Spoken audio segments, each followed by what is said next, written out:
It is indeed a pleasure and a privilege for me to be given the somewhat not so easy task of briefly introducing our distinguished guest, Mr. Jacques Herzog, and to moderate a short session of questions and dialogue with the audience after Mr. Herzog's lecture. So to the audience, I kindly urge you not to hesitate to bring up relevant questions after Mr. Herzog's lecture. Jacques Herzog is an architect. He is an architectural theorist.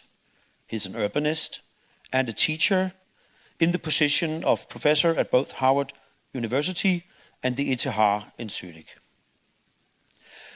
Back in the 1980s, when Anglo-American architecture at some point seemed stiffened by a somewhat late modern critique and post-Marxist ideologies, and when the little actually being built was predominantly in so-called post-modern style, the Blue House in Oberville, the Stone House in Tavole, the apartment building in Basel, and the Ricola storage building in Laufen, designed by a newly formed Swiss architecture company, Herzog de Meuron, arrived as a kind of revelation, not only to those of us studying architecture at the time, but to the entire international architecture community.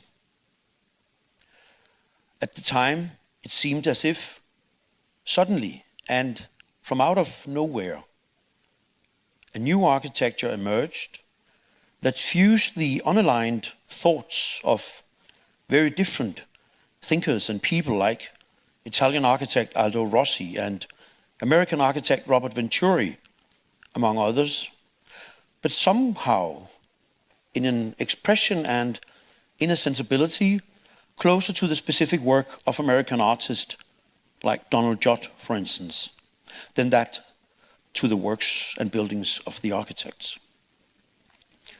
The architecture of Herzog de Meuron gave way to a new direction in architecture. It reintroduced architecture as an autonomous art, and it showed that architecture could be more than a mere historical comment. But where did it actually come from? In an interview, Mr. Herzog states the following about his own architecture studies carried through in the previous decade. And I quote, "I personally studied art and artists more strongly than architecture. Why? The general appeal from my friends back then in the Basel scene, Helmut Federle, Martin Diesler and Remy Saug, held for us. Their personal dedication and their far more radical exposure compared with the safety of the architects challenged us. We noticed that there weren't any recipes, any traditions or ideologies anymore that could be used for your own work. Everything had had its day." End of quotation. From this point of zero, so to say, of architecture, in the late 70s emerged a new architecture practice by Jacques Herzog and Pierre de Meuron, who founded their office and partnership in 1978 in Basel. A partnership that has, for decades, has been amongst the absolute most influential office in the world in the global field of architecture, and still is. This partnership has grown over the years, and today the company counts senior partners, and an international team of 41 associates and about 420 collaborators and colleagues who are working on projects across Europe, the Americas, and Asia. The firm's main office is still in Basel, but new offices has developed in Hamburg, London, Madrid, New York City, and Hong Kong for the time being. Herzog de Meuron has designed a wide range of projects from the small scale of private home to the large scale of urban design. While many of their projects are highly recognized public facilities, such as their stadiums and museums, they have also completed several distinguished private projects, including apartment buildings, offices, and factories. For their large amount of projects being built and their indisputable quality, the practice of Herzog de Meuron has been awarded numerous international prizes and awards, including the prestigious Pritzker Prize, the Riba Royal Gold Medal, the Premium Imperiale, it's Japanese, and the Mies Crown Hall Americas Prize, just to mention a few. If the list of built work is long, so is the list of projects currently under construction, which includes the M+, the new museum for visual culture in Hong Kong, the Chesseryk, a gondola station at an altitude of 2,262 meters in Toggenburg in Switzerland, the Nouveau Stade de Bordeaux, a 42,000-seat multifunctional stadium for Bordeaux in France, the Tate Modern Project, an extension of their already legendary Tate Modern Museum in London, UK, the Elbphilharmonie in Hamburg, a mixed-use complex comprising a new Philharmonic Hall, a hotel, apartments, and a public plaza in Hamburg, and the Beirut Terraces, a multi-layered residential project located in the heart of the Lebanese capital, Beirut, and the Park Avenue Armory, the ongoing restoration and reinvention of a historical landmark building into a dynamic visual and performing arts space in New York. Just to mention some of the major works of Herzog de Meuron, which will all be finished within few years to come. As we all know, more or less exactly 12 months ago, Herzog de Meuron, together with the Danish architectural firm of legendary Wilhelm Lauritzen, won the competition to design the new North Zealand Hospital in Hillerød here in Denmark. The very reason and occasion for this specific gathering. On behalf of the Danish architecture and cultural community in Denmark, I allow myself to welcome you, Mr. Herzog, and your entire team and company warmly here in Denmark. We know for sure that whenever and wherever your team is working, it raises the bar and sets new standards for what architecture and art can actually accomplish in society. We are indeed looking forward to the years to come. But for now, we are honored and we are looking forward to your generosity of giving a lecture for all of us this afternoon here in Pumpehuset. Please, Mr. Herzog, the podium and the word is yours. Thank you.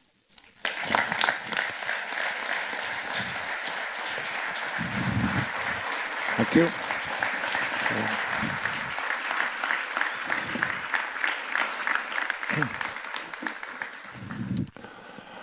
Good afternoon. Thank you for these kind words.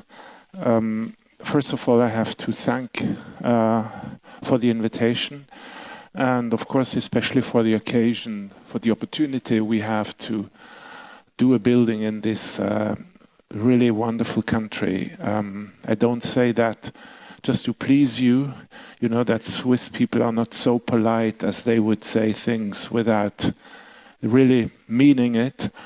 And I'm honestly very impressed also by the beauty of your city, which I honestly don't know very well. I have been a few times, but only very shortly, like this time again.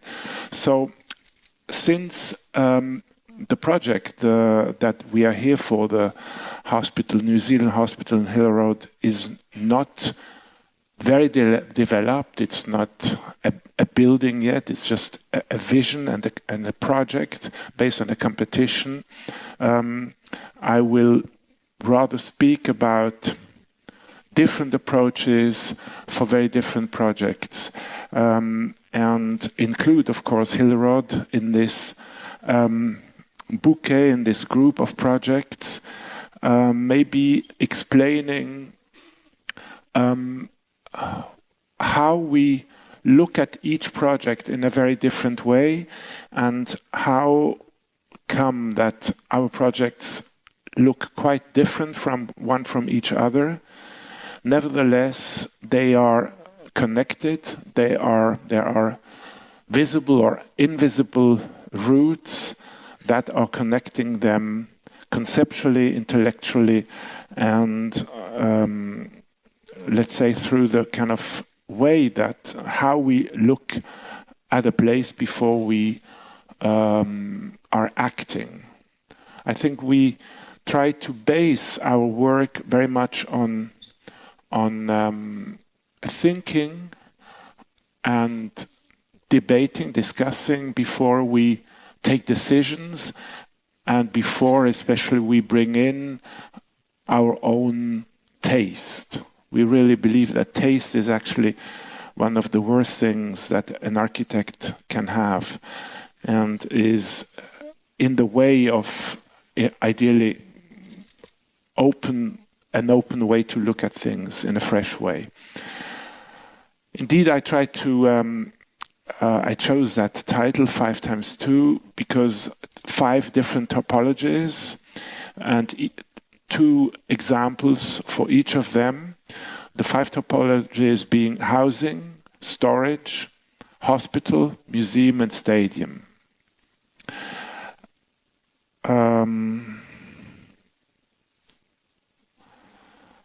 Okay. And this presentation includes things I haven't spoken about for many years, very old work and also very new work that nobody has really seen yet. So it's a bit of a risk, but I think it could become interesting. What I wanted to say, talking about debate and discussion and openness, I would very much appreciate if after the presentation we could also talk. So should there be any queries, I would be very happy to answer them and to eventually make things more clear that would remain unclear or in the dark or unoutspoken or whatever. The first project is in Paris, Rue des Suisses, which is a strange coincidence. They gave us this project in the Rue des Suisses, in not so far away from Montparnasse area, in like it can be expected in Paris, in a very well defined urban context. Paris being perhaps the most perfect, most beautiful city in the world, especially if one sees beauty as the result of an intended control, an intended geometrical perfection, which is the expression, the physical expression of royal ideas and infinity. But that's like another discussion. But as the sign said, this context was very clearly defined, and you can see on this image that there is this place between 2 shear walls which they gave us, but they didn't only give us that, but also this part, that this part, sorry, I don't see it on the slide. Where is it? This part. Then, well, you will see, it's hidden behind that part and the whole backyard. And I think it will be interesting to see how we build against these shear walls, so a kind of a non-place became quite an interesting new urban housing scheme in Paris that you would not expect in that city, which is otherwise dominated by clearly structured city blocks. This was an old kind of a muse, a kind of an alley, which was not incorporated in the Haussmannian city grid. So that's the overview, and the two buildings here, which would just fill the existing gaps in the city block, is one building typology we brought into that place, and the buildings are defined rather through a kind of a movement which was necessary to match both sides of this kind of different width the shear wall, the given shear walls, the existing shear walls had. And also we selected this kind of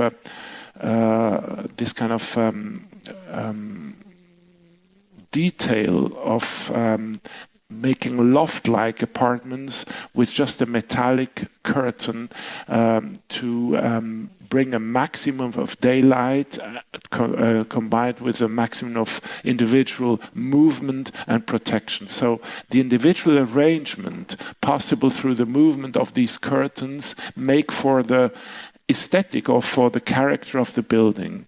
So unlike this approach where the architect defines once forever the geometry and the appearance and the face of the building, we were developing this concept and choose this concept for this place.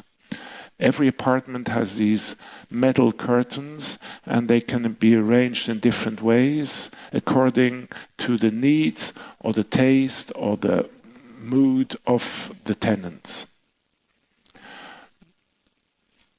From outside, these curtains make for a kind of an irritating appearance, which, like the folding, also gives you a kind of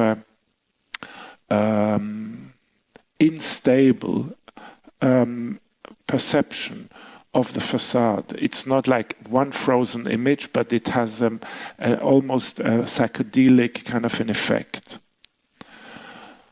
And that's the kind of way from inside you could arrange, fold or unfold, open or close your interior space. That, by the way, opens up the view into the corridor with this other typology, this kind of long stretched building which has these wood curtains, which in a similar way allow for a personal or individual arrangement from the apartments. The apartment types on the street side and inside are totally different. There are larger units in the courtyard, and especially they allow for more for using the very protected situation in the garden in a different way. So it's more for families than the buildings on the street side. This is the passage, one of the two passages where from the street you would enter that courtyard. You can see that on that plan. This is one of the passages, that's the other one. Those are the two buildings that have these metal curtains. And this is the building in front of an existing typical, these like teeth rising up and creating a kind of a typical Parisian backyard situation, which could be seen in a romantic way as something nice, but in fact is of course just a backside. So we took advantage of this and built the building literally against it with these little gardens that could be used from this apartment and from that apartment. So two apartments share one of these little patios, whereas this larger courtyard is open for everybody. And we also introduced these little, very little tiny one-family houses, which are of course very unlike and unexpected typologies inside, to make the variety of different housing types on that interior spot even more richer. And also, from an architectural or a sculptural point of view, these little houses allow to break down the scale. And this is an ingredient you will also find in the Hillerød project, that we like to introduce different scales at the same time. The big scale, which is to do with landscape or city or street, and then the very small scale, which is much nicer for the people to live. And of course, that backyard situation also allowed us to leave or unveil existing structures, walls which have a very nice character or very nice material textures like natural stone. So that is like found qualities. I think that's another very important lesson or strategy that we try to follow before we design a project. What is actually there, and how could we make it fruitful, make it become an important player in the project? Those are the wooden stores that are creating a kind of a nice space and nice atmosphere. That's the given walls of the existing buildings, and that's how we build against them. This is a section through here. So these small little buildings are what we attach against the existing wall, and then this one in front.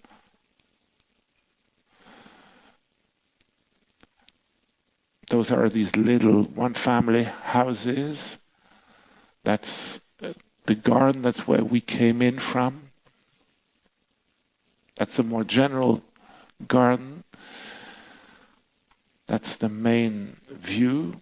We've done even earlier a house like a model for this in Basel, which is even more craftsmanship-wise, is even more special.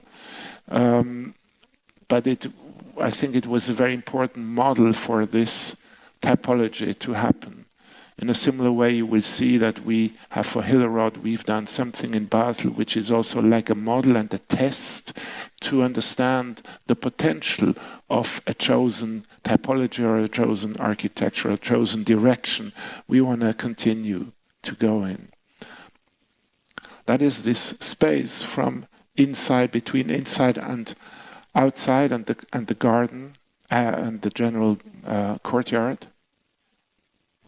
That's this space here. That's again these little houses which are for bathrooms.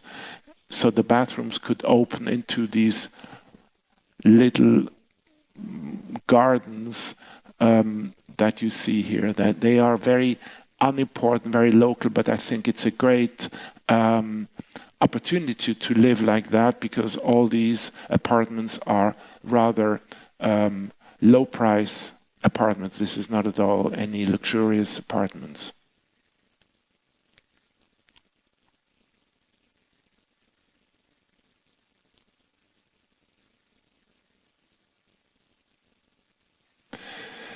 The second housing typology is not in a very well-defined urban context, but is more like an object in a park in Switzerland, in Usto, which was actually a former headquarter of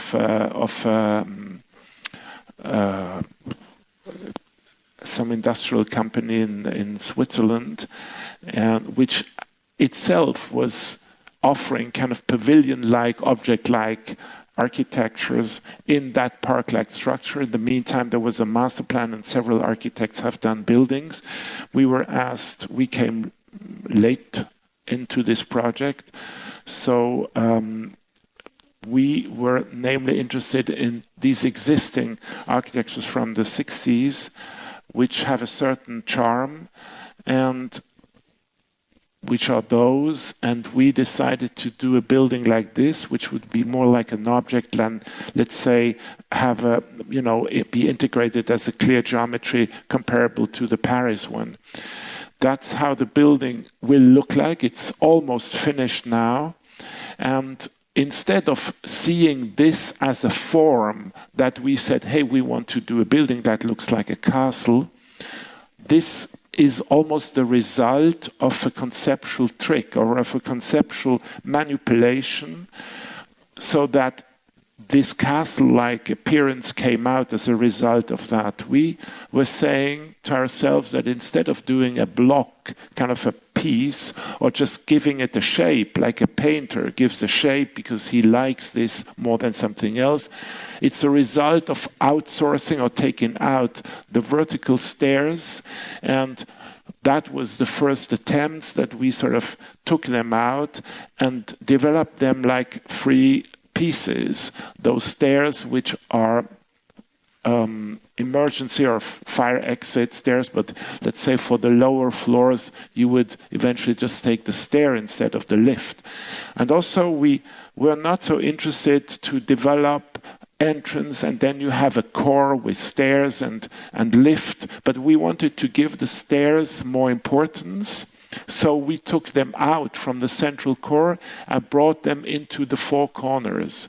And bringing the stairs to the four corners makes the core, the center, very tiny, so that you would go in the lift, and from the lift everybody goes directly in his apartment. So we have 4 apartments, 1 quadrant, second, third, and fourth. But each corner also has its own stair from where you could go directly into your apartment. And the stair would be accompanied by a kind of a balcony, so you could come from the stair over your balcony into the apartment. Or of course, the other way around. So this kind of manipulation of a conventional layout has been leading to a totally new form of a building, this kind of object-like form that, of course, could be associated with the image of a castle. You can see the tiny center and the very voluptuous, almost baroque sides, which contain the stair and the balustrade, which we decorate or we fit out with this kind of fence that is more a fence that we know from gardens than from apartments, and which are open to the quite nice park situation.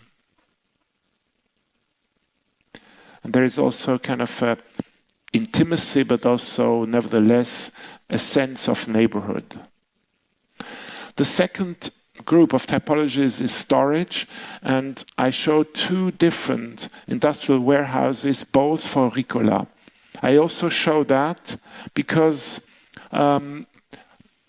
it's not the only project that we've done for the same client. We, of course, love to continue to work for someone because it means that the client is happy or was happy, and it also means that if the collaboration works, it's a very good basis to continue and to grow on both sides, to develop projects in the future. You know that we have ongoing collaboration with Prada company, that we've done Prada in Tokyo, and we just opened Miu Miu also in Tokyo, and we continue this collaboration because it produces interesting results, and because the collaboration is also on an intellectual exchange level very fruitful and interesting one. And Ricola is the same thing. This is not just an industry, a herb candy kind of factory, but it's very inspired, interesting people behind that company, that family company. They were also among the first clients at all that Pierre and I had in the past, and the storage building was one of the first buildings that made our name well known in the world, because it was also a totally different approach to architecture that one could see then at that time. And like always, we try to grasp whatever we can to give a project a specific character, without being nostalgic or overly romantic. But this kind of quarry in the Jura, this is in the southern periphery of Basel, is extraordinary, whereas all the rest is quite banal. And this quarry was actually very beautiful, but its beauty is shielded or is a bit hidden. And we developed this whole list of things before we did the project, that elements that we would want to associate with the storage. That means Lagerhaus in German, layering, levels, shelving, respiration, breathing, quarry, rock, wooden, real, color, non-color, palettes, etc. The fact is that none of that was actually had been asked by us, because they just wanted to do a very ordinary storage building, a very bad one even, just out of metal, where they would automatically store their stuff. And we said, we want to do that project as something that is like inspired by a new way to look at what the envelope could be for the building, because the rest was given. We were not allowed inside.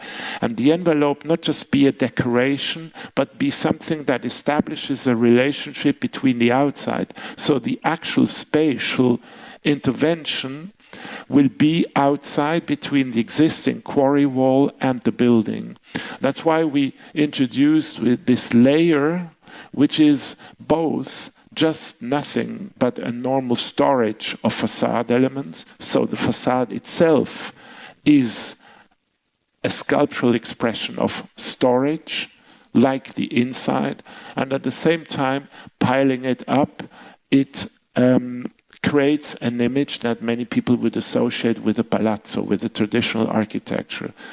Not so different from what I just explained about the housing project, where the image that you made associated with the building is a result of your own perception and is not something that we want you to see this or that way. From far away, you can better understand what you see as a frieze is nothing but the naked skin of the storage inside. And this kind of proportion is the result of the big format here that we decided to cut once. So we create 3 formats, the full format and then the 3 cut ones, which produces a small, a medium and a large one. Those are all actually very simple decisions. And that's the very generic structure inside that was made without our contribution, with an even more banal inside. But the real spatial interest is that this space, which is quite beautiful, between the existing wall and the new wall of the facade. And here you can see the piling up, which introduces this sense of proportion and of this idea of storage, storing itself. And that kind of notion of minimalism was new then in architecture. Nobody was talking about minimalism as something that comes close to what American minimalism has established in the 60s. You can see every single console,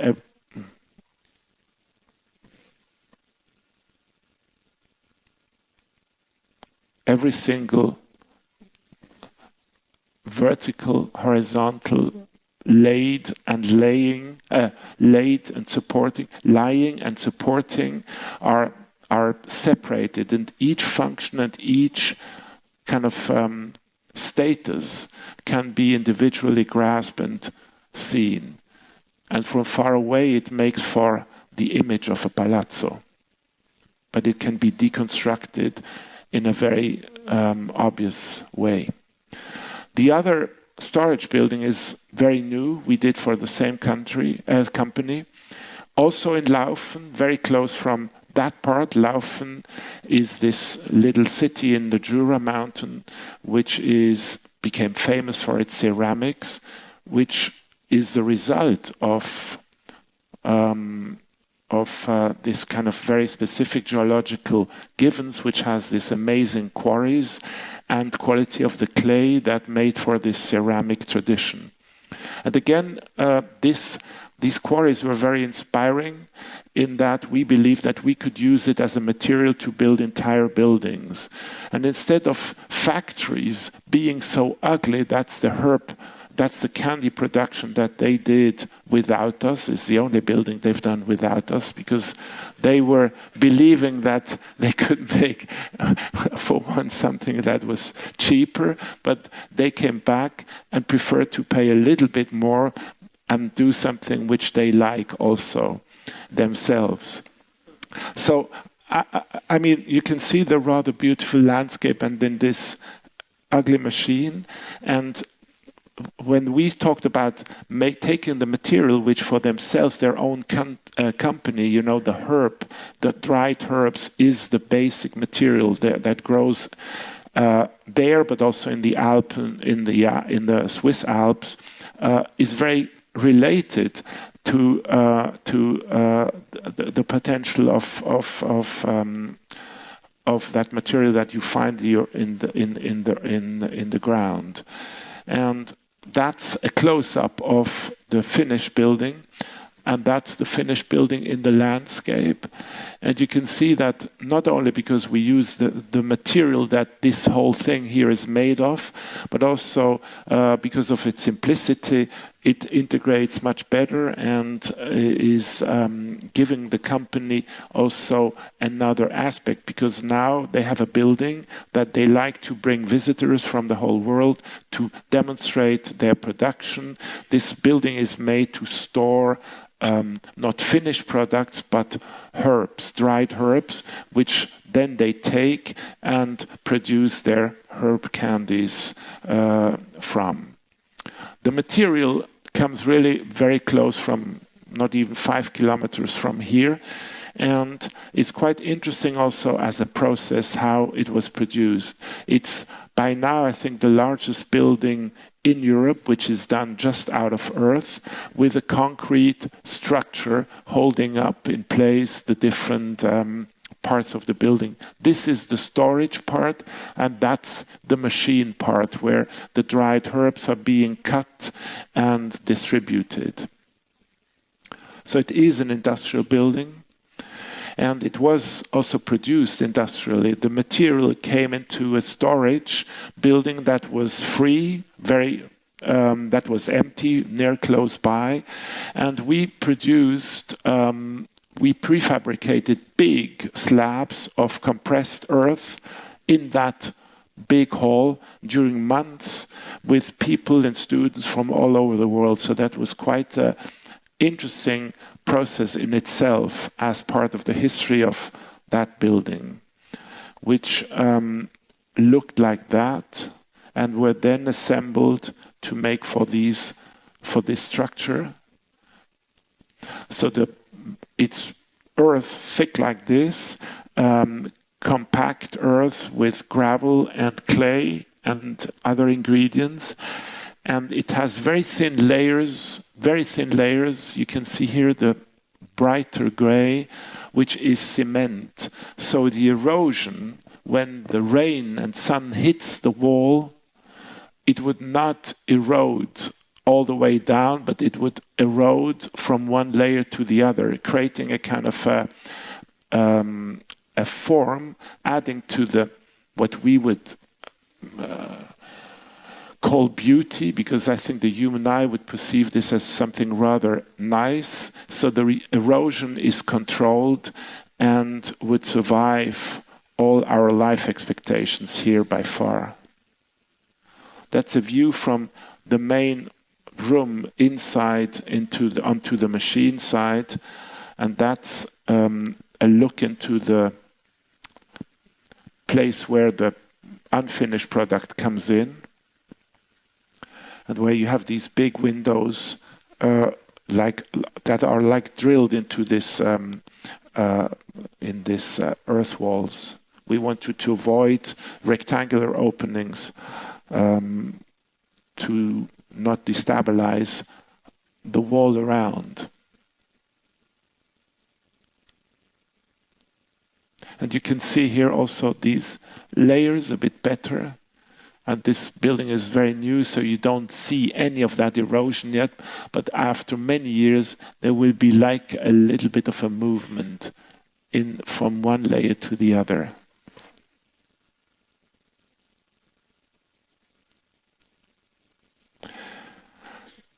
The third typology is hospital. And as I said, we have done one rehab clinic in Basel, which is certainly has been a model without which we couldn't have developed Hillerød, even if it's much smaller and just on 2 floors. Somehow Hillerød is also a 2-floor concept, 2 different worlds stacked one on top of each other. One being more a machine or more the treatment of the patient, and the other one the world of the patients. And both projects are more landscapes, so they are horizontally spread rather than buildings, because the contemporary needs of hospitals is more like landscapes, where also in the future you need to be prepared and flexible to change arrangement, especially of the treatment rooms, the surgery rooms, the machines, the image-making apparatus system. This is very different from hospitals in the 20s or 30s or even 40s, which were in buildings that somehow looked more comparable to other buildings in the traditional city. The first, as I said, is the rehab clinic in Basel, in a rather undefined urban situation. You can see here, surrounded by buildings and not really park. It has some green, but not comparable to Hillerød, where we have so far an open, untouched landscape. So we wanted to do something which creates its own nature and has a very clear and simple form, this rectangle. I say it creates its own nature. That's even more important than in the case of Hillerød, because here we have really patients which are bound to their bed or their wheelchair. And to bring nature to the building, and with a system of courtyards inside the building, and also with how we did the facades, we wanted to enhance every visual and also acoustic moment that would make the way patients can experience the world in a as complex and rich way, because they are so bound to immobility. Each room has this kind of sphere on top of the room near the bed, which would not only bring in daylight, but being half matte and half clear, would catch the sunlight, but also open up views. So it has more functions and is very different from a normal industrial skylight. It also uses a lot of wood to make surfaces very pleasant to touch and floors nice to walk on or to roll on. This is how the building opens to the surrounding garden, which we all enhanced and made like natural nature as you experience it outside, much more than just an urban park. So we planted also corn and ferns and trees and of all kinds, as like nature in a shrunken, almost Japanese way, to reduce but to enhance at the same time. That's the entrance courtyard, which changes with the seasons. Also seasons, to give seasons a strong impact also in the building, with different moments of blooming and changing colors in fall. So that was, more than in other projects, a very conscious contribution. You can see here, we see that later, these kind of glass joints which connect the wooden bars in a way, so glass makes for the joints, and the glass has again this capacity to enhance and capture light. So the same thing as the light, the zenithal light in a smaller version. The corn in the entrance courtyard, and the lobby, the main lobby, with the stair going up to the world of the patients, to the bedrooms. Whereas on the ground floor we have treatments room, gym, surgery, and we also have a swimming pool, like a house, a water house, a bathing house. Many small different courtyards with specific identity and color, like white, birches and water.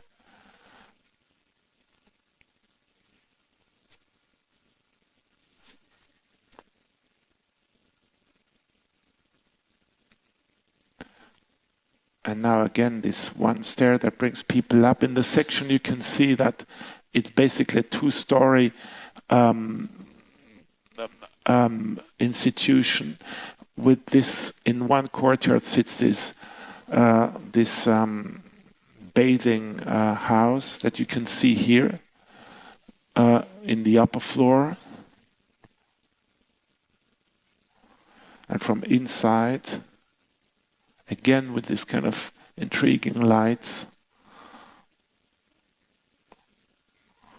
And this sits here, and these are all the other courtyards which penetrate the whole building and which also animate the walk through the building on top. So you pass by it, so it's like a little city, and that also is comparable to Hillerød. That is, it's organized like a little city where you have courtyards or other architectural events which help you understand and orient yourself through the building. And those are the top lights that I mentioned before above each patient's room. The view out from the patient room, you can see again these kind of glass joints here that look like drops of water, of rainwater. Also the rainwater is being used in a way that if it rains, that's something we often do in buildings. We like to capture the rainwater, the majority, but to leave some of the rainwater, to use some of the rainwater to create a kind of a curtain so that it comes in drops and makes for an interesting visual element and not just a kind of a grey curtain. That's the detail I mentioned before. And that's a section through the bedrooms with these integrated spheres. And the wooden curtain in front, the transparent and translucent part of the skylights.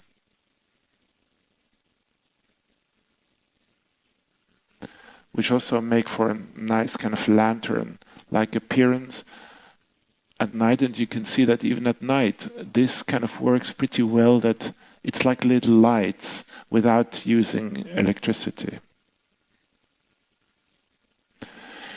Now, Hillerød is in open nature, is a totally different place, is much bigger, a totally different challenge.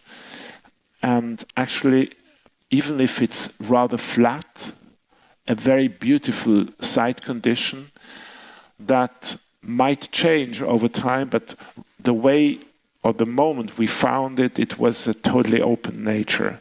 So the concept was based on catching as much of this open nature and also not only from inside out, but also from outside in, to make the building not obtrusive and overwhelming, but integrated in that landscape. And study those elements and take more of those should the exterior world through development change in the future, to take these ingredients and bring them closer to the building, so that always, also in the future, you would feel in a park and not in a urban context that would be defined comparable to other places we've seen. In opposition to what we just saw from the rehab, would we have remained with such a rectangular shape, we would have been too awkward for this open landscape, and the main cores, the main connections inside the building would have been too far away. So obviously one reason why this kind of amoeba-like form happened has to do with this very simple and functional move. So whoever believes that we are just formal designers and like nice curves, which is also of course true, we have a very clear functional argument. And not only that, but of course, once we found this form, we studied many different ways. You know, that's like a form that came free from the hand and which we somehow liked, but we then went for a more regular form, and we now have a much more regular form. But clearly, this is a competition project, and we have, of course, started to think much more already, but only this summer do we start with really the next step in making everything more clear, more precise, more reliable, and more sense in every possible way. Also, the real geometry of this will then be the result of this next phase. In a way, we have this kind of form that is opening up to the landscape, and which is, I think, not only interesting because it brings in the center the different central functions, especially in the lower part. As I said, we will have 2 floors of for outpatients, but also kind of a machine that is the more technical part, the surgery part, the treatment rooms. Whereas we have this crust on top, which is 2 stories of beds, the bed wards, and an interior garden. This form is also interesting because it embraces the nature. So, and it's relatively low rise, even very low rise, seen from outside, which means that it disappears more than if you had a stiffer rectangle form. It's less apparent, but especially also from inside the rooms, you have a view into the landscape, but at the same time, you always understand that there is also a neighbor. Even if you're inside the patient room, you see nature, but you see there is another light. There is someone. You're not alone in the totally open landscape. And I think that's different from, for instance, the rehab, where you look out and you don't see anything from your own clinic or hospital or neighborhood, if you like. And this is so much bigger, and the landscape is so much more open, that we believe it's interesting that you have a notion of neighborhood in this kind of village-like organization on the top. I quite like this model because it explains the concept even better. You can see the kind of socle which sits on the ground, and on which has an orthogonal organization, and onto which we then have this kind of organic or seemingly organic crust of 2-story buildings, individual buildings, like row houses sitting on top, which break down the scale. So we have a clash or a meeting, if you like, from big form and very small unit. We better understand it in the section. That's the grown ground, that some of it we dig out, and we'll take some of that to build the ramp to bring you into the building onto that floor. This lower part here is what we call the machine interiorly, which is the very technical, very sophisticated technical and medical part. Then the outpatient and the reception area, the treatment rooms, and then the upper courtyard with the 2-story bed wards. In the vertical diagram, this is more or less what you get.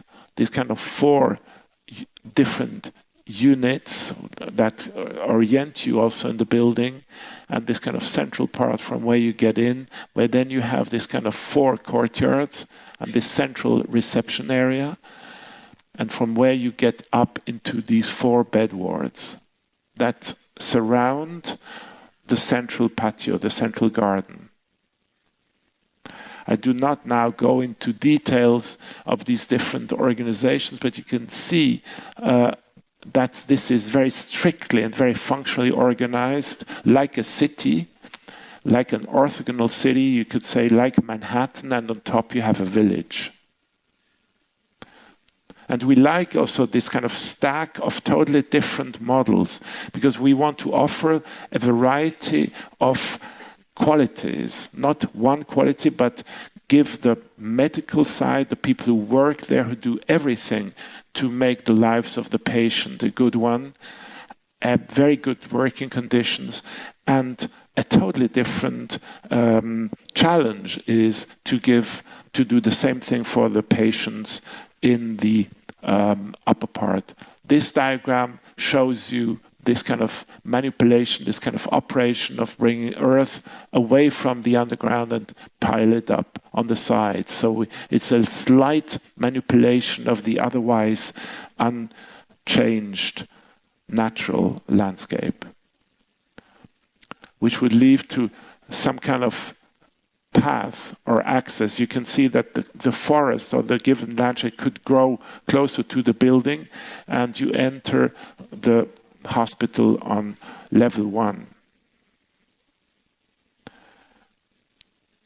This is certainly not how the bed wards would look like. We'd like to give them a much more domestic character, much more house-like character. That's a possible view of the reception area, where these 4 wings come together. We are on that level here, and the sunken courtyards in between, comparable to the rehab that you saw before. We would like to give all these courtyards very interesting and specific characteristics, which here in the competition phase is, of course, not developed as much as we will do it now. That's a view from reception area in the bed ward floor, and that's one of these courtyards on the ground. You can see through that opening onto the upper garden, which is here, and those are the 2 floors for the bed wards, and that's what we call the machine or the outpatient ambulatorium. And this is a first image showing how we imagine eventually the arrangement of these bed wards as a kind of system we try to develop for prefabrication, which has an interesting tradition in Denmark, a good one and a bad one. The repetition and the overly standardized things have a negative association. But indeed, I think we could turn it into a very interesting modular system that could be not only much cheaper than a standard construction, but also inspired to a very interesting way to develop prefabrication in hospital architecture in a new way, and much more than just a repetitive arrangement. We would really like to create a kind of a village-like arrangement where the patients would really feel very good. And unlike these kind of very rectangular and rather awkward pieces. We rather imagine something inspired by this. And this image is also nice because it's also described the kind of intimacy and privacy within something big or something large that we believe will be the unique selling point of the New Zealand hospital in Hillerød. The next typology is museum. You know, and it has been said that we've done quite a few of them. I just mentioned two which are very opposed. The first one, of course, is Tate, which we cannot bypass because it's certainly one of the key projects in our career. And in fact, the Tate is a connection. Is a wrong word. It's actually especially a transformation, but also a conversion of an existing industrial site. And lately we extruded also in the project, in the expansion project and extension project in phase 2. And before we went there, and Nick Sirota selected us in an unexpected way to become his architects. The Tate was a power station built in the 50s and 60s actually, even if the building looks as if it were from the 19th century.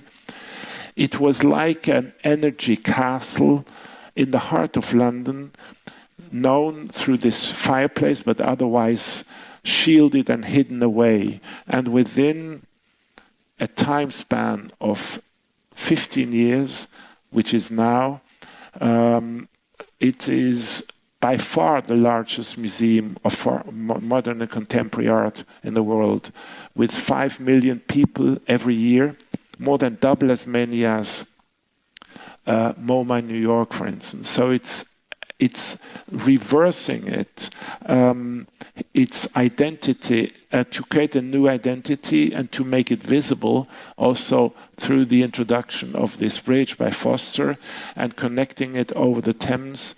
It has become a very important example for urban transformation. So this is highly urban in that it became such a public place, not just a museum, but really a destination for tourists and for people to meet, even if they are not necessarily art lovers. Also, and unfortunately, it has attracted, you could see the first image that I showed with this kind of smoke in the air. It has attracted all these kind of developments around. So the building now is surrounded by ugliness and development from all over the world. Like it looks more like Hong Kong than London. But of course, you cannot control all these things, but it's just an interesting example to show how art and how, let's say, art has become an industry and a driving economic factor, and much more than just a cultural benefit. Our role as architects is, of course, to make everything that those spaces, should they be done, do not just attract an elite of few who like art, but to make it attractive for many more people, to make it very public and lively. And if this happens, then development is a possible consequence. But it's very difficult for the architects, and even more for the clients, to control that. The Tate, would they have known that, they would have been buying all the land around the Tate, and we often make jokes about this. If they would have been smart, they would have bought it and would have developed it themselves. So they would have a lifelong endowment for the Tate to be to rival MoMA, for instance, in New York, which has done that. They built towers by themselves and make money with these towers. Anyway, let's go back to architecture. This kind of energy castle is looked like this, with a turbine in the center. And our first decision was to dig out the turbine hall, but to leave it entirely, to enhance what the architect has intended to do here, which is basically this cathedral-like space, and digging it out to the very ground, made this space even more impressive and taller, and that's what we wanted to. We wanted to literally go down on the ground and from there build everything up, so that the museum, the first phase, which actually was built in this part here, which is called, or was the boiler house, would be seen all of its full height, as you can see here. And I'm sure many of you people here have been in that space before. It became a place to meet and to go just for the sake of being in that space. And it's like a big lobby, but it's also a gallery. And many artists have been using it and turned it into a really great space. Like this is the inaugural exhibition with the spider of Louis Bourgeois.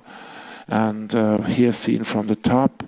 And other artists and artist friends, such as Danish artist Olafur Eliasson, has done this amazing project here, which certainly is one of the most successful ones ever happening inside the turbine hall. And what I think is important in that context is that it shows the ideal combination between architecture and a program or a museum, in that case, that if you fulfill the brief, it's okay, it has to work. But like in the hospital or like here in the museum, architecture can do more, can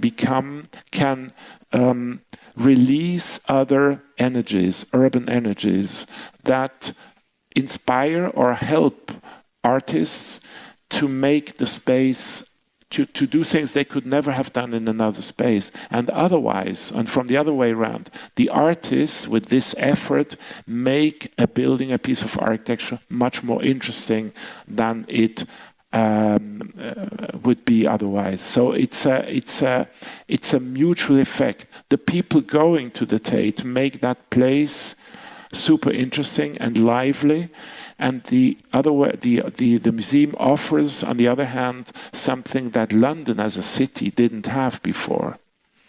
So that's, I think, the real role of architecture, especially in democratic societies, to remain public, to do everything, to not just serve the purpose of a given program, but to especially envision other functions that come with it. It has galleries of very different characters. You saw the Turbine Hall, which is, of course, the most different and special space they have to offer. And they do one art installation every year. But inside the boiler house, you have double height stories, like here for this amazing Beuys installation. And you have spaces under the light beam where light comes in from the top, not from the side. So the galleries are very different and will be even more different in phase 2. Also, of course, the museum opens up views you would never otherwise have onto London, especially here, where you see St. Paul's Cathedral now more and more surrounded by high-rise.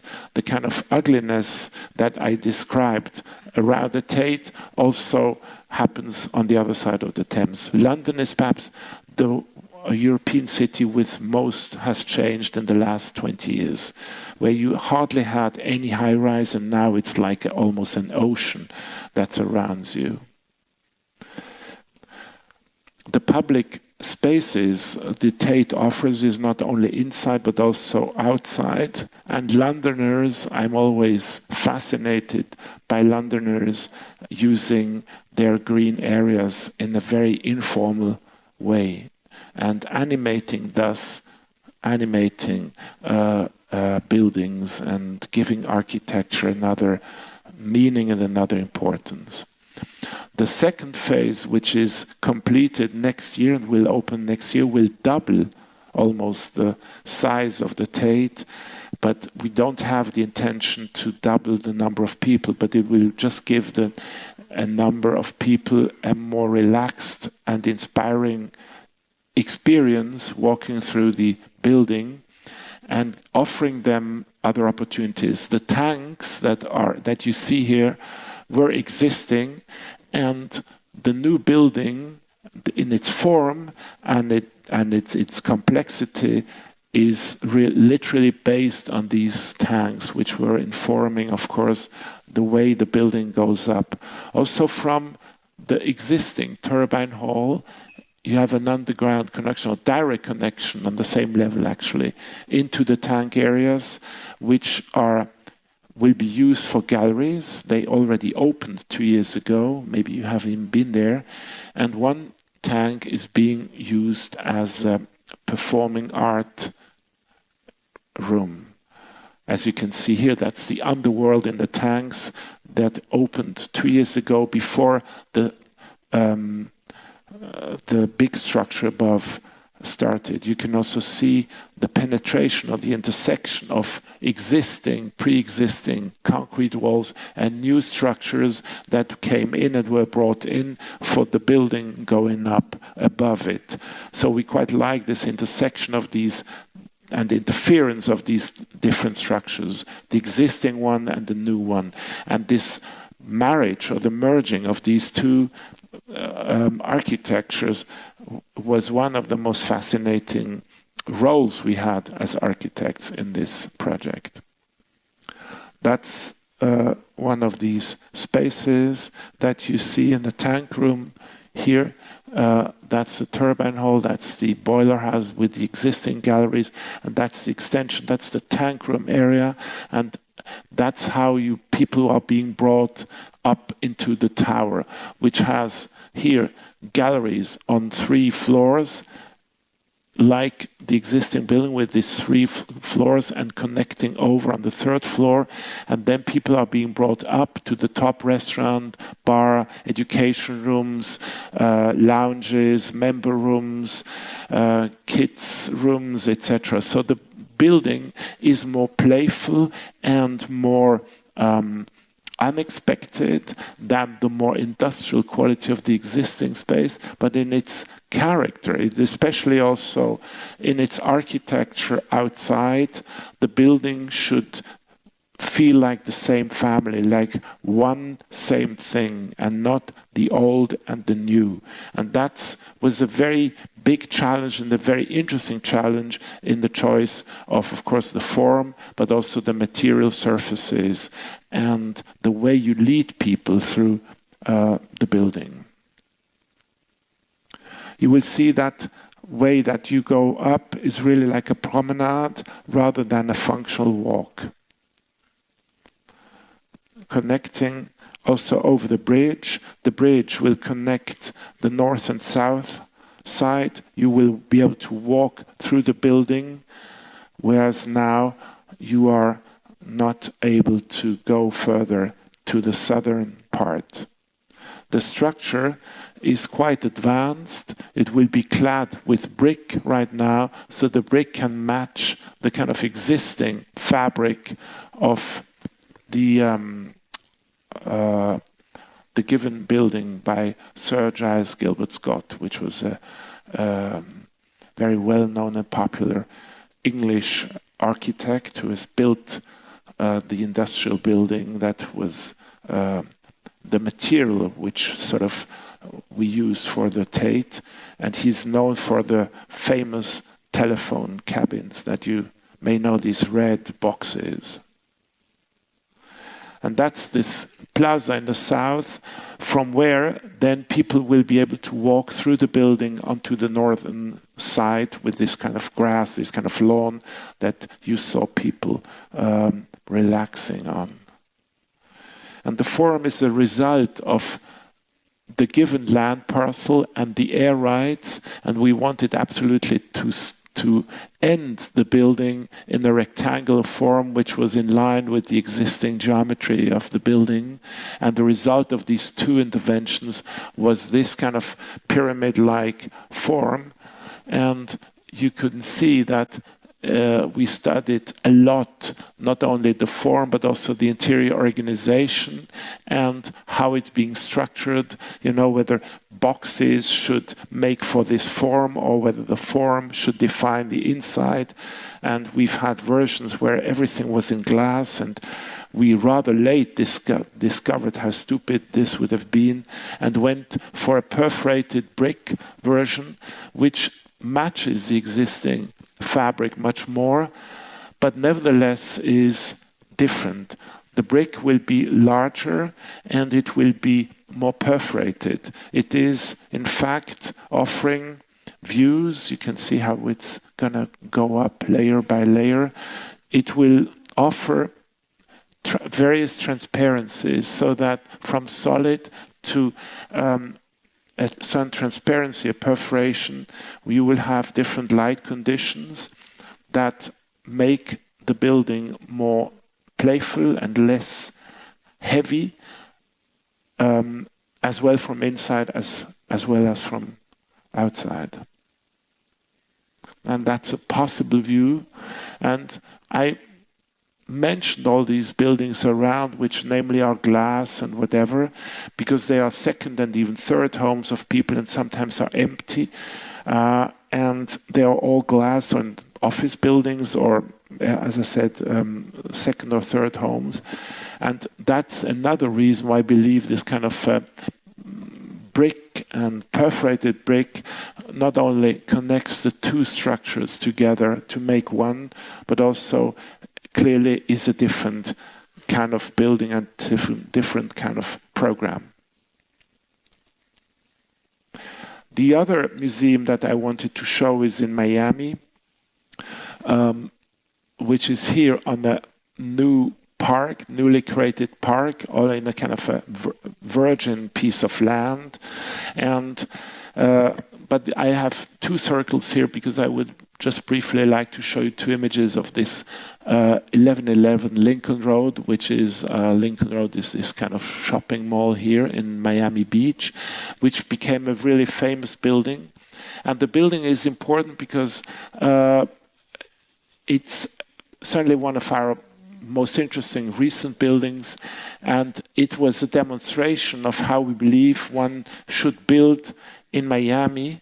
I often went to Miami long before we had the commission, and as much as I found the Art Deco buildings nice on postcards, I always found them wrong because they were not dealing with climatic issues, with amazing vegetation that you find in Miami. And I always found it important as an architect that you would try to fully display all these kind of ingredients that you have are given. And the climate and the vegetation certainly can be much better exploited and enjoyed in such an open structure. The main decision for this was, of course, to say we want to go high, just like this neighbor building, and not remain low as the zoning was allowing for. So we were fighting to get this extra height and to make it a skeleton so that and the naked structure so that we can play with sun and shadow, transparency, openness, porosity, all ingredients that make for a lively use and the programmatic variation. Then, of course, the decision to make these different shapes, introduce these different shapes, which certainly have to do with the movement of cars, but especially make for a more dancing structure. So I think this was an important experience and a very important step to convince everybody and to really turn the kind of DNA of Miami in its opposite, from enclosed decorated boxes, what the Deco buildings in fact are, to these amazing structures that allow for a much bigger variety, also going so much higher up without introducing more FAR, allowed for much different scales, tall compressed, etc. So this variation in scale, height, large, narrow, that's a classical ingredient for an architect, and certainly is also an important tool when it comes to further develop the hospital in Hillerød. So the museum in Miami, as I said, is in this kind of piece of land, and we were given this piece. We could have chosen another one because we wanted this one, which is so close to the waterfront.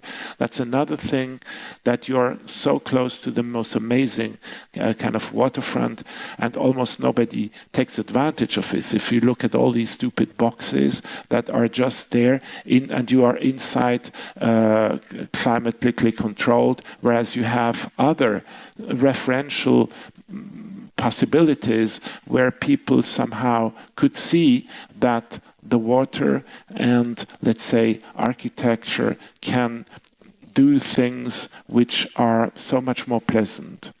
So we decided to do a building which is built on stilts and which is sitting on the ground, so that the parking garage would not be in a basement, but we would start showing everything we have starting from the ground, and then we would garden also the ground. So again, kind of an obsession with cars. Even if I'm not a car lover, we said even the parking, and parking is so important in American. People come with a car, they should be not entering a parking garage and then go to the daylight, but everything should be presented. The way you park the car, the way you arrive is part of the museum, of how the museum presents itself. Parking, garage, parking, terraces and galleries, and these hanging gardens make for one structure.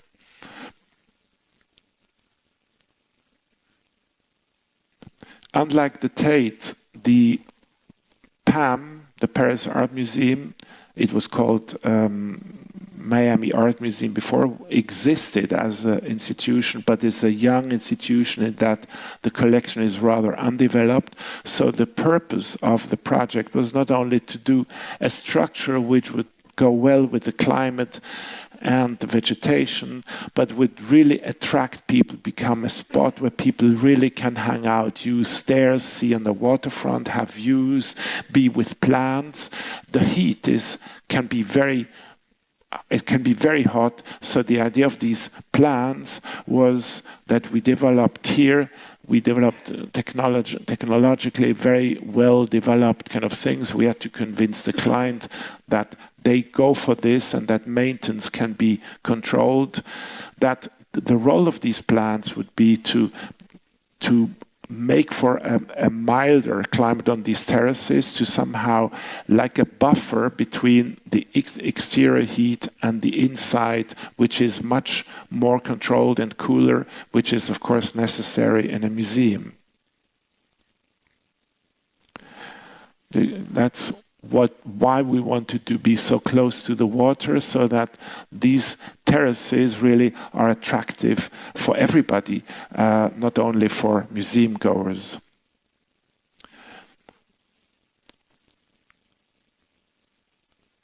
You can see that these boxes here, those are the galleries that we will see here in first photograph from inside, that between these boxes, which are containing the galleries, we have a fluid or flowing, a more flowing kind of a space in between, which is for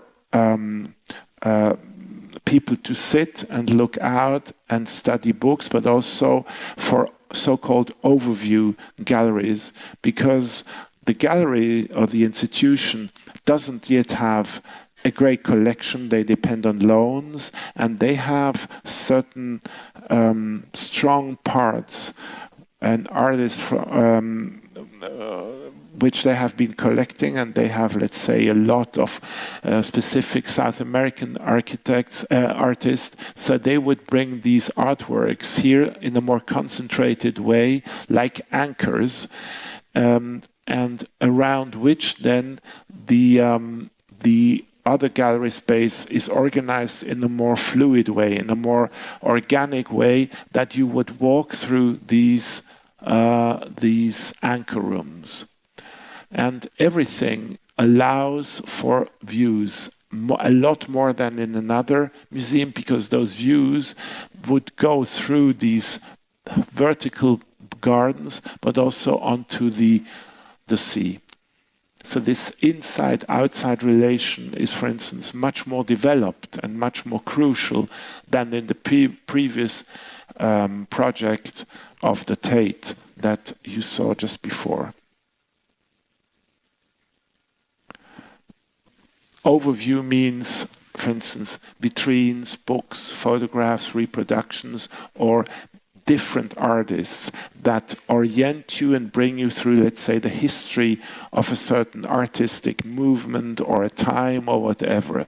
So different curatorial concepts that have defined the structure of this museum.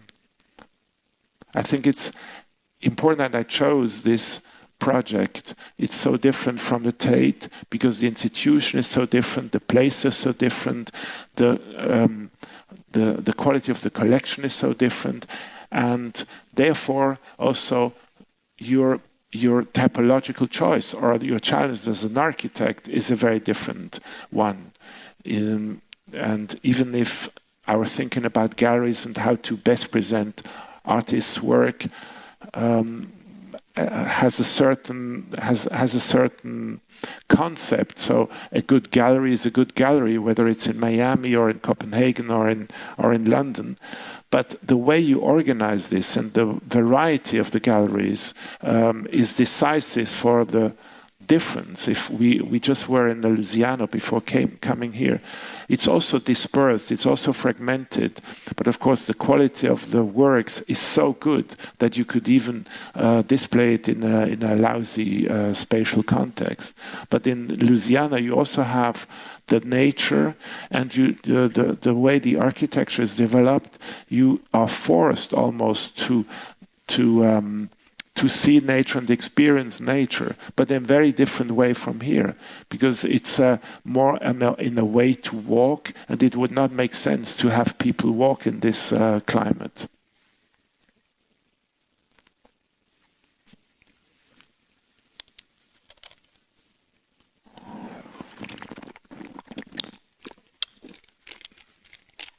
I think the section explains very well how we set the building on the ground, and it starts with the garage and then this kind of main entrance floor and these boxes which are hanging under the roof, which is shielding and protecting you from the sun, this kind of trellis, wooden trellis and concrete trellis with the admin on top, and the kind of main auditorium, which is not just a secluded space, but is a space that you walk through and is like a big stair that is both a theater for performing art, for lectures, but also a space you just walk through. So it has many functions at a time, and is somehow also remindful of the stair outside. So everything is also to do with having a kind of an easy way to walk through the building that starts with this breathtaking landscape, this kind of artificial garden, hanging garden, and these kind of heavy blocks, gallery blocks under the trellis. Now, the last typology is the stadium, and the first one that I show is not the first one that we have built. The first soccer stadium we've built is in Basel, is St. Jakob Park in Basel, where we learned everything and where we developed all the ingredients which make for what we believe is important for a soccer stadium. Before we have done Basel, stadiums have been built by engineers or technocrats, and how to do really football stadium has not been really an architectural topic anymore. It has been like a bit of a forgotten category, and only in the last years has it become more trendy or more cool to do stadiums as an architect. We were very inspired by English stadiums, also ugly ones, but they are so successful. If you think of Anfield Road in Liverpool, is really the result of many additions and bricolage, kind of way to puzzle pieces going together, empty corners where you see maybe the church tower. And very often stadiums were attached to poor neighborhoods, which made for a great identity between the fans and the club and the stadium. So we were always fascinated by that. And we brought in a lot of that in the Basel Stadium. We cannot go back in bringing soccer back to this kind of poor neighborhoods where soccer was really a worker sport. We all know that this has changed. But we can learn from these English stadiums in how close spatially they bring together the crowd and the players. It's almost like an interactive game, and that's certainly one of the most important things, the steepness and the density of that connection. Then, of course, the roof should be hermetic and should not be open. And that was also something in the 70s. They started to do these glass roofs and all these kind of stupid things. Very often architects like glass roofs. And we said a stadium is like a pot and you have to heat up the energy. That doesn't mean that we are open for vandalism, but I think it's important to control that energy in a very clear, defined space. And of course, there is other things like the colors inside a stadium. In Munich, the color is rather outside to attract people and to work like a lantern, whereas in Basel we made the color inside is red, like in an opera house, and the red color inside that you see enhanced with the strong lights make the green color of the pitch even more green. So this kind of connection between things, the choice of color and the perception of the game, again, is based on enhancing those things which are there and which are given, and not something that we do just because we like it, but because it helps the things that are there, that are given. In Munich, what was given was not a working class neighborhood in densely built houses like in Liverpool, but was a rather unimportant open landscape between the city and the airport further out.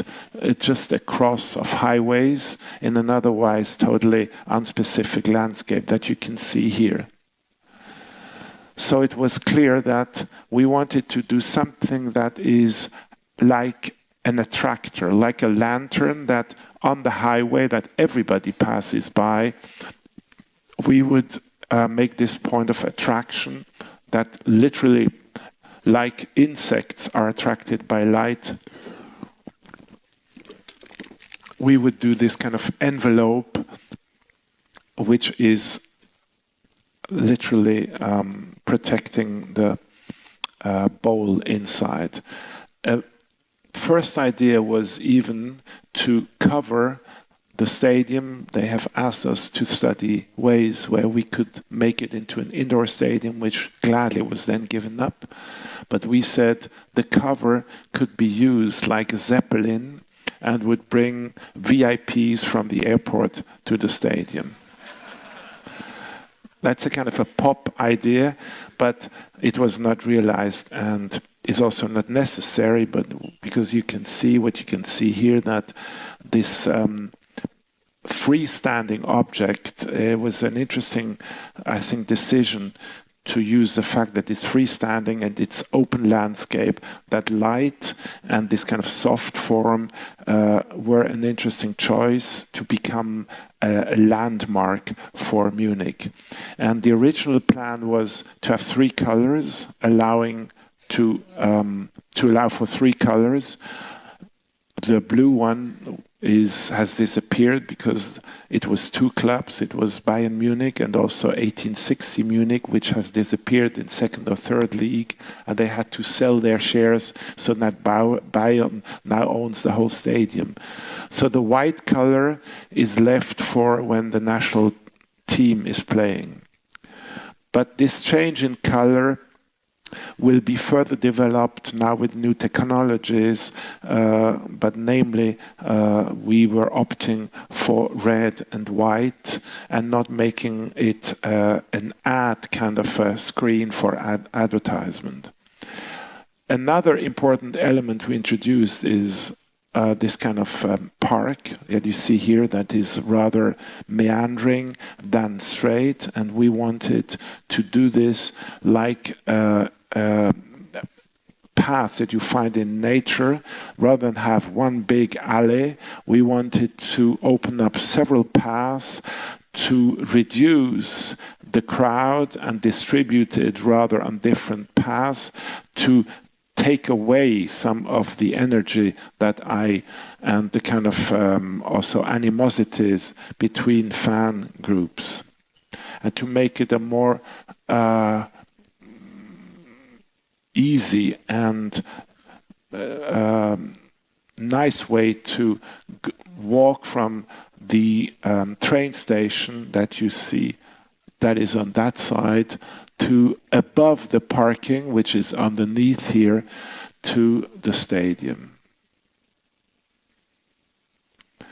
So it has more like a religious kind of a ceremony than kind of a army that walks against the enemy.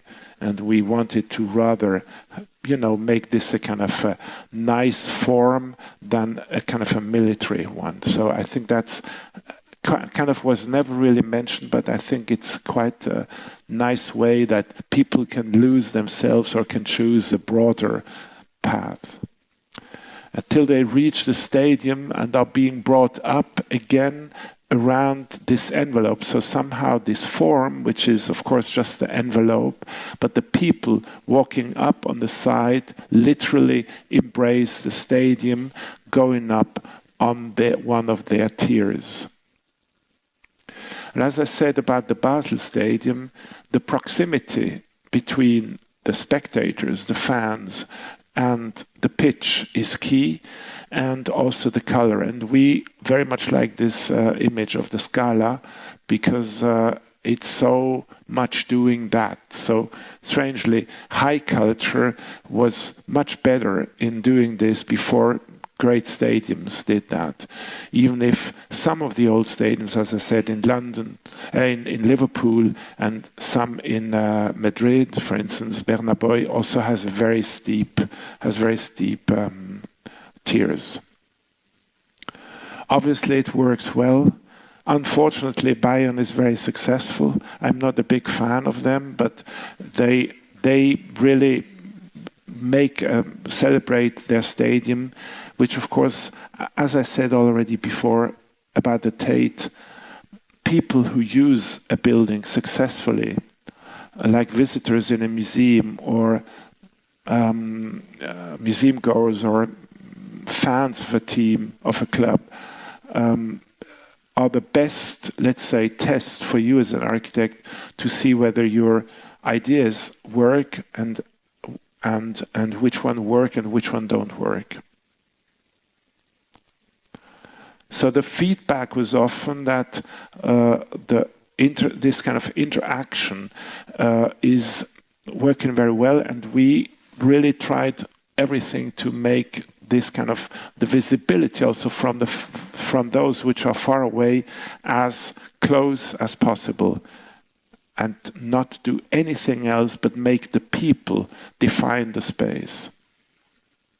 I think that's also interesting on this previous picture, this referential picture from the Opera House. And from inside, of course, all these spaces that bring people up through the stadium, and this kind of view out to the skin is kind of helping create an interior which is different than, let's say, in another stadium. This identity of this stadium being different than another one is and was always important for our research. That was a moment when we tested different facade panels, different lighting systems. That's a section which explains how these cushions are attached to the steel and concrete structure, and how well this works, how close the people are also to this object, this building as a body. You will see another stadium later where the kind of access is very different. Here you sees everything as a physical piece that you go in or out, and that works also still now from far away as a kind of a landmark when going to Munich. Now, the last project that I showed today is the stadium in Bordeaux, which opens in 3-4 weeks, so it hasn't been published yet. It's been built for the European Championship next year in France, so it will be one of the main stadiums for the European football championship. And unlike Munich, it was built in an area near the fair and near this pond, which is also, of course, not really inner city, but has a certain urban structures which we try to follow, namely this kind of very linear, pure geometry, and this very French. It's maybe like a cliche when I say pure French. What does that mean? But this kind of very clear geometry that you can also witness in the Paris, the layout of the Paris urban pattern, but also in the incredible elegance and beauty of Bordeaux is something that we are very impressed from Switzerland, which has such an unimportant urban tradition and not a royal one like here in France or even here in Denmark. And this can be seen in also contemporary structures. Of course, this was not the model for the stadium, and also not this, but what we like so much in French cities is this kind of love for geometries and clarities, and the obsession with which they somehow continue to lay out even agglomerative parts of the cities in such a way. This is the new stadium, and this kind of urban pattern was existing. You can see this is quite an amazing building. This is the fair. The layout of the fair has a very clear, rational, orthogonal structure, and this landscape is expanding further, and we wanted to use that and introduce the building within that pattern. You can see already here that the building sits on this numerous stilts and fine columns which support the whole roof and the tier structure, so it is a much more naked concept than the Munich one, which is a totally clad object.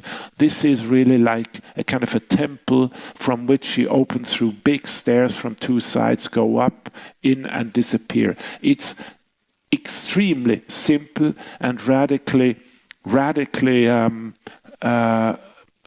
easy to understand, and this simplicity is, of course, enhanced in that we don't have these fat, simple structures, but we break it apart and make many columns which are structural, but also bring the water down and act like a filter between the outside and inside.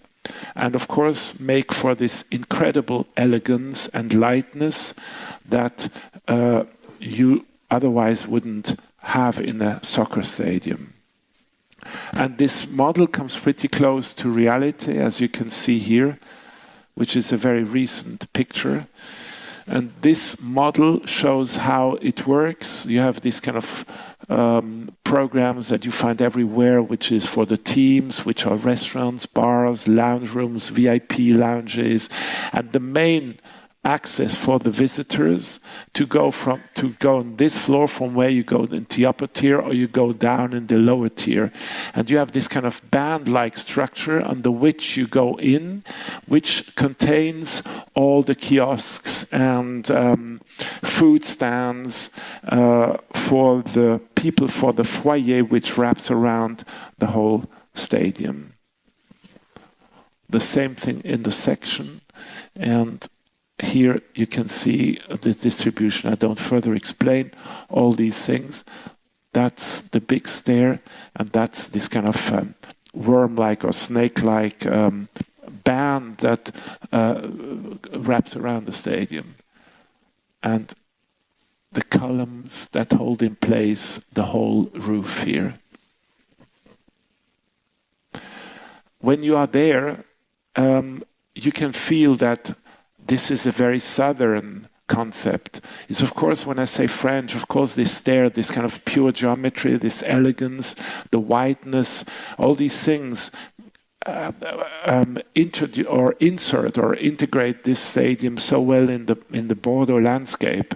But it's also the openness would not be right, let's say, here in Denmark or in Switzerland or in Germany. This has a very southern quality.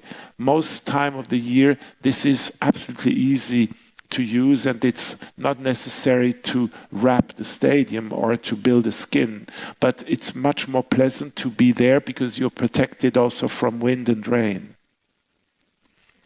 And the ball follows the same laws and requirements as the Munich or the Basel one.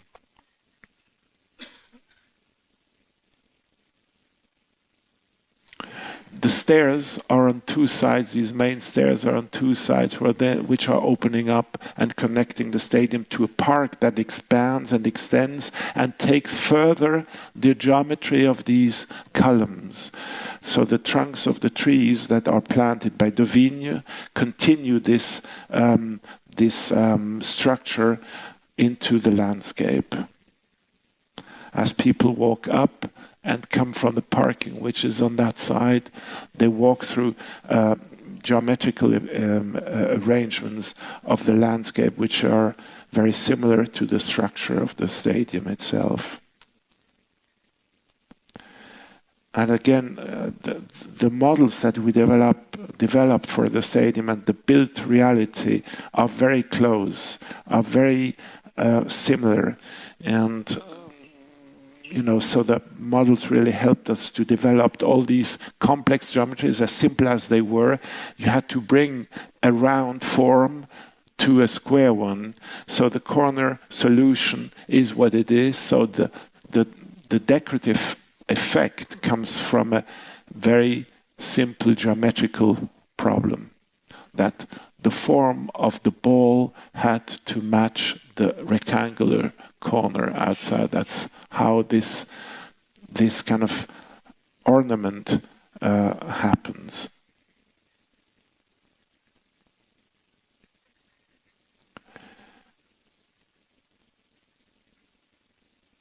And once it will be finished, you will better understand what I just said about this kind of filter of trees and park once you approach the stadium.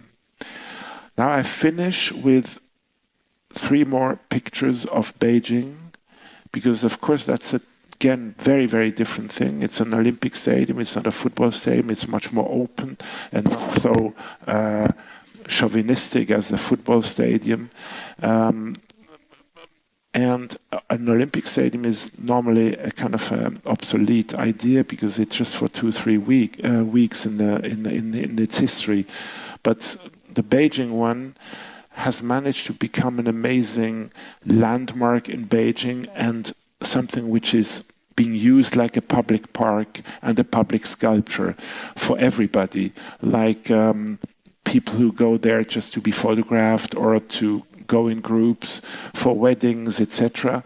And the plans of the government to transform it into hotel and congress center has been dropped because it has become so popular just for people to visit and to hang out. So we very much like this idea that in a non-democratic country like Beijing or China, a stadium can be used like a plaza, like a place to go and to meet and debate. And the Chinese are quite amazing in that they use the public space to go and dance and sing and Tai Chi and do all these kind of things. That's why this big structure has really become something else than a sports stadium. And nevertheless remains the icon that it has been created for. That's my last picture for today. I thank you for your attention.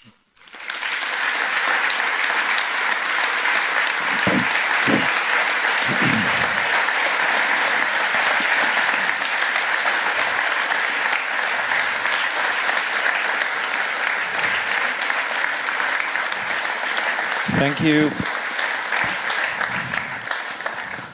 As I said, if someone would like... Okay. Yes. Allow me to thank you, Mr. Herzog, for a in-depth and inspiring, but also fascinating lecture, giving access to the values and the processes behind your great achievements. As you have wished for, it's now open for questions or comments. So if anyone in the audience, amongst the audience, has a question, they're welcome. We have a nice lady down here in the middle with a mic. So please don't hesitate if you have any question. Now is the chance. I could start out just for a short while saying that there's one thing which is absolutely obvious listening to your wonderful lecture, which is that you take architecture very far.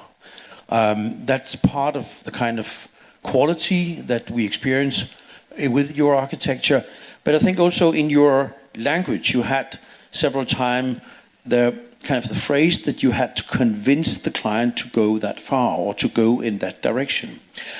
Today there's a lot of architects here, and a lot of architects running businesses, and I think many of them have been not only inspired by your artistic quality, but would also like maybe to hear how do you take them that far? Is that only a question of artistic persuasion, or is it actually also a question of other parameters when you are working?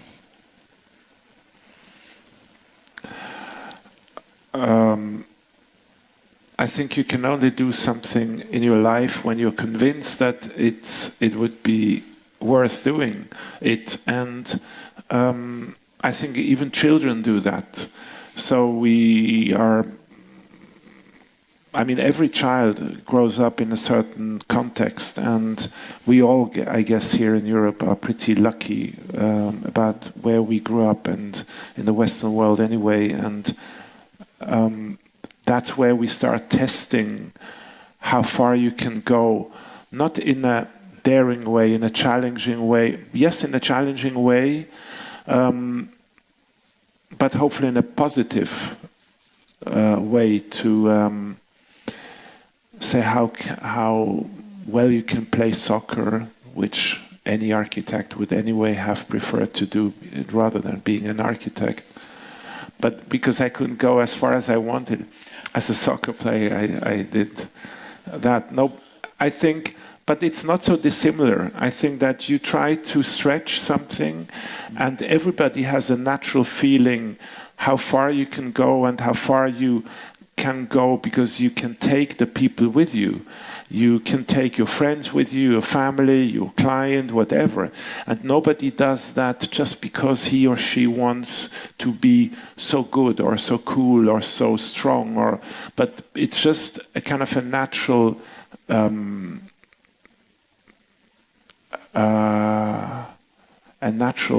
attitude to experience or to explore. And maybe some people are more kind of on that exploring, experimental nature than others. And certainly Pierre and I have a lot of that experimental blood, and that's why we try to push those things. And some of our people that we work with now, we're glad to work, as you mentioned before, with also younger partners, that people, they grow up in a different generation, they have other experiences. I don't know whether this experimental side is always a good idea, but to be curious and to try out things, but nevertheless be very pragmatic is what I see also in this younger generation, and I think this is continues to be a good behavior, but we don't know how the world changes and society changes. And very clearly we spoke today already about that in another group, in another context. When we grew up in the 60s and 70s, the 60s were certainly a very much more open area. Now everything is more open, but the fight to open it is over.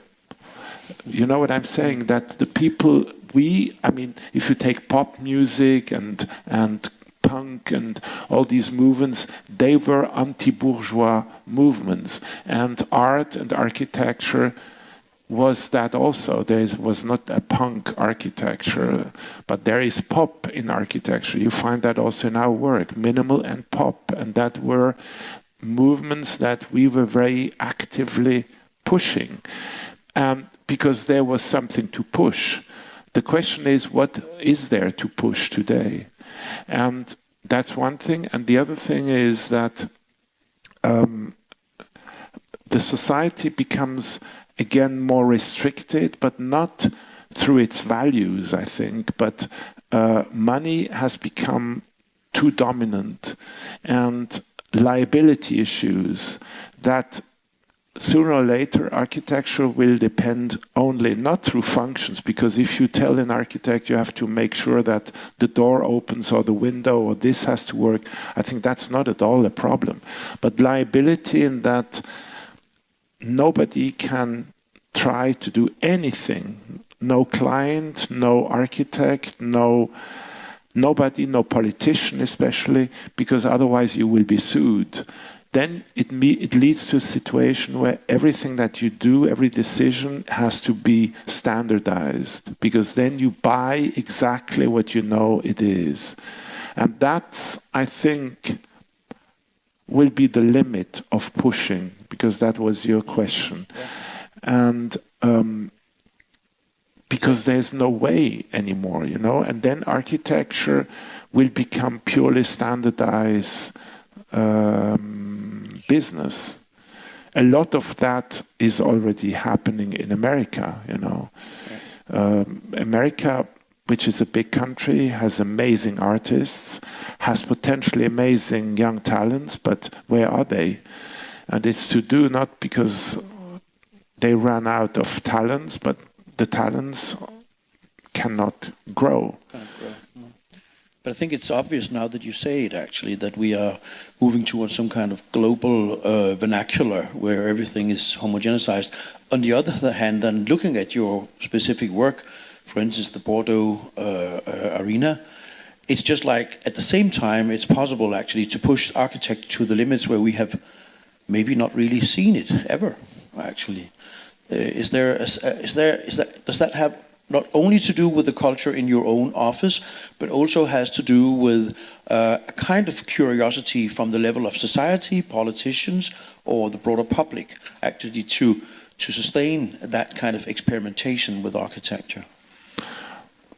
No, I think that, I don't want to sound arrogant, but that in this case just came from the architect. In the case of Bordeaux, the client was the state, was the mayor de Bordeaux. Juppé is a very bright man, but he was not a client who would be challenging you to do, something daring or something new. I mean, we have other clients like Ricola, like Prada, like Nixerota, the Tate, who are more individual clients who Strong personality. Yeah, who in a dialogue, where we develop things together.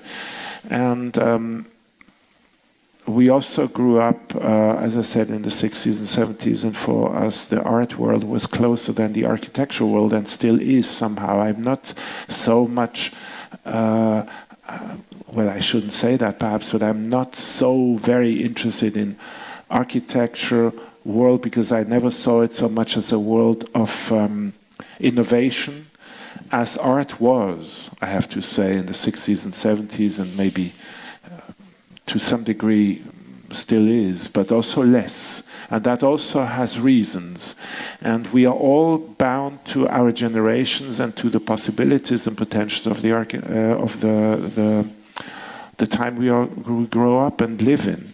So one is the talent, but also the moment in history that you live. If you look back in history of architecture or art or research, there are better and less good periods, and those are to do with phenomena and facts that we are part of, and we can perhaps influence, we can perhaps try to understand, and more we try to understand them, more we can accept it, or more we can also try to shift it. Our dialogue has increasingly grown or shifted to a political dialogue where our projects that I speak about are, I involve thinking about urban context, economic context, political context, because I think the cities in the world and everything we see anywhere in the world is so interesting, also psychologically and politically and economically, because that's the result of it. It's not so much one individual architect's mind, but it's what is possible in a society. We have a question here. Thank you very much. I would like to ask you a question about the hospital in Hillerød, and there's actually two questions. The one is, I would like you to outline how is the hospital to serve the needs of patients, and then I would also like to know, how do you think that this hospital gives you or gives us something new in respect to serve patients, as we have not seen in other hospitals before?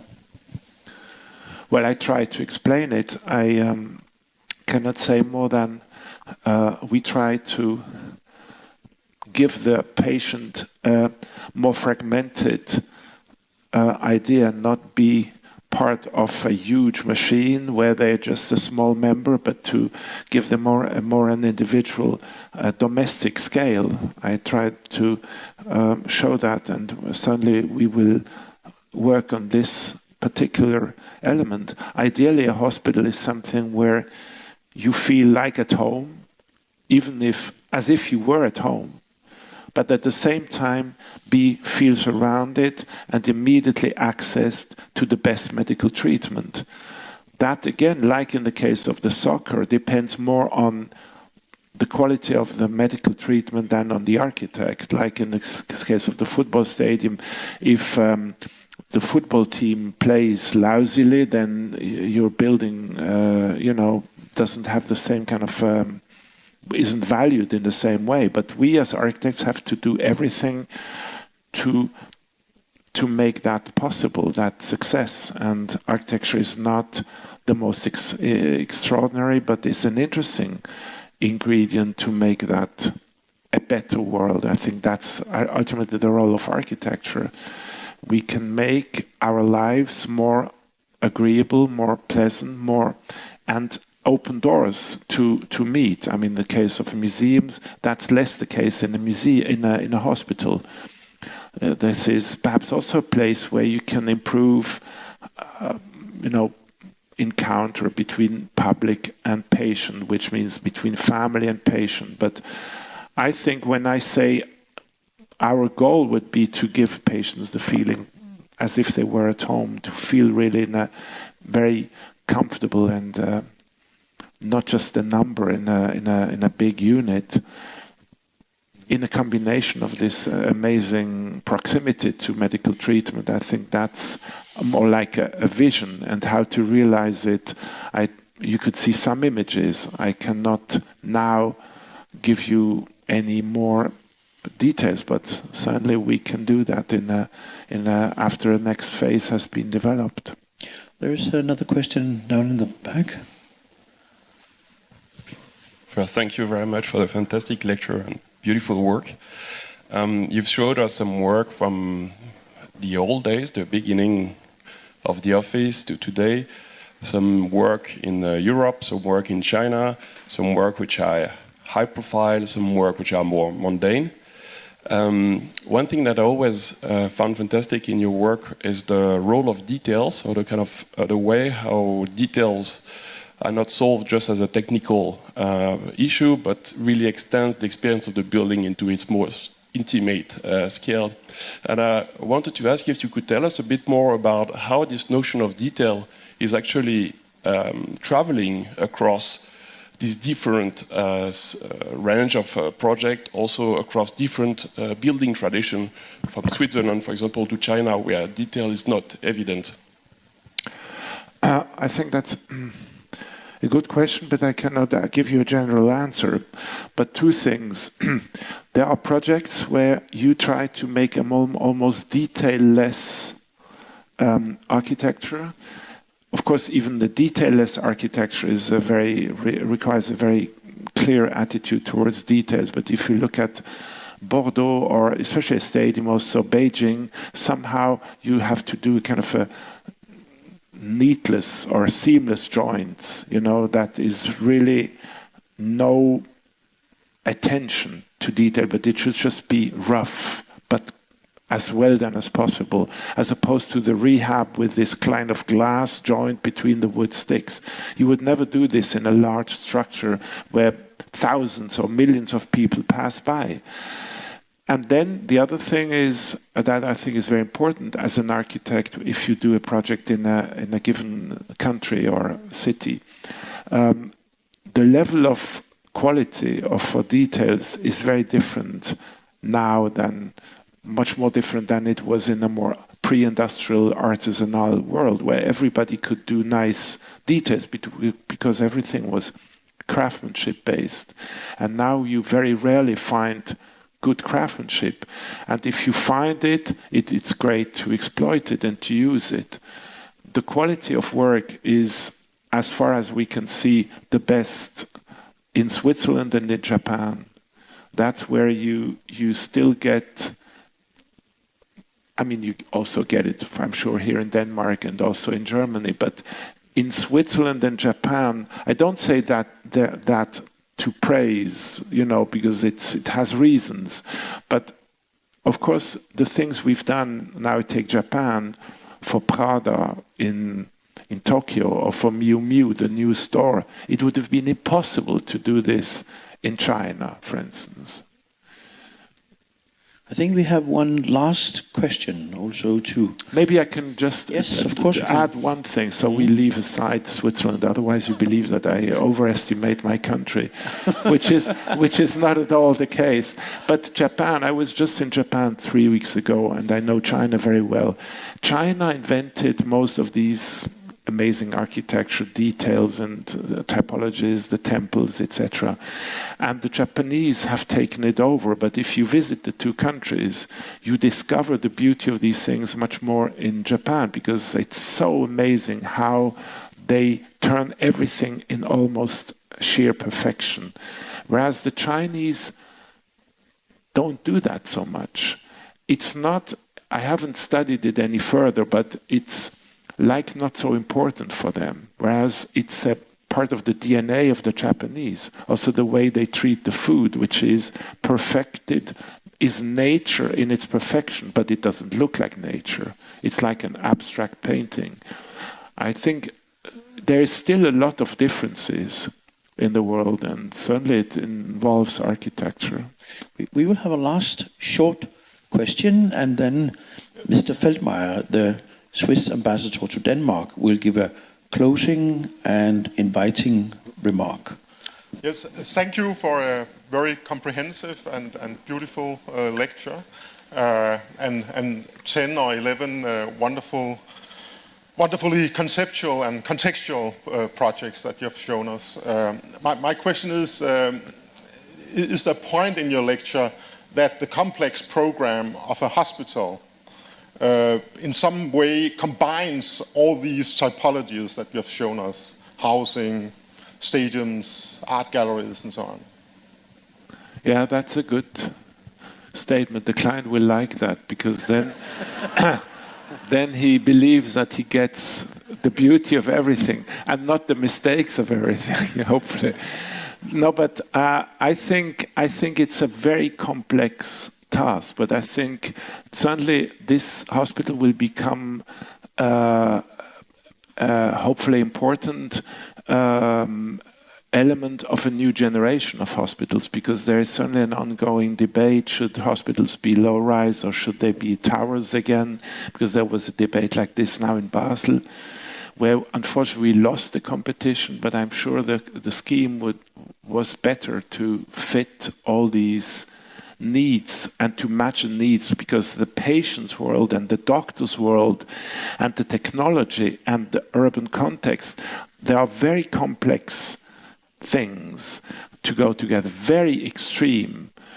I think even more different than, let's say, the artist and the visitor in the museum. So I think it's a hospital is certainly an amazing task for an architect, and we are so proud and happy to work on it. I think we should let those be the last word. Thank you so much, so many times, Mr. Herzog, and I will now